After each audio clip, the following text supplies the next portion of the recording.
ever imagine Queen Elizabeth I huffing and puffing, chasing a pig around her royal garden? Well, you're not far off. Hunting was quite the sport in the Elizabethan era, especially among the aristocracy.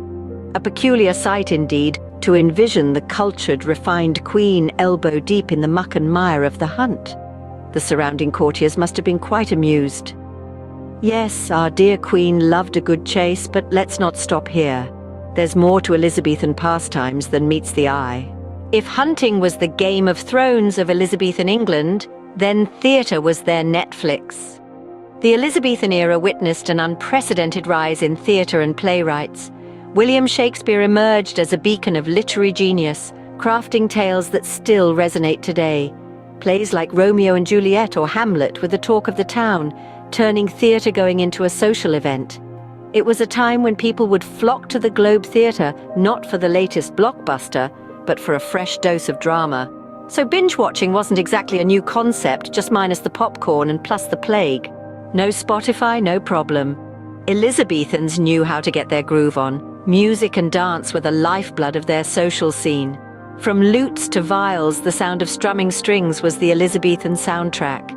In addition to music, dances like the pavan and the galliard brought people together, acting as the ultimate social network.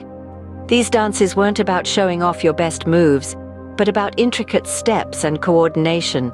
So Elizabethans might not have had the renegade dance, but they sure knew how to bust a move. Bear baiting, bowling, hawking. Sounds like a bizarre weekend plan, doesn't it? Not for our Elizabethan friends. Bear baiting was a spectator sport, where a bear was chained to a post and dogs were set on it. Bowling, on the other hand, was a more peaceful pastime, a game of skill and strategy. Hawking was a popular activity among the nobility, who trained birds of prey to hunt. Next time you're bored, remember, at least you're not trying to entertain yourself by poking a bear. From royal hunts to makeshift bowling, Elizabethan England was never short on entertainment. We've journeyed through the thrill of the chase, the birth of theatre, the rhythm of music and dance, and even obscure pastimes. So next time you're stuck in a Netflix rut, why not take a page out of the Elizabethan playbook?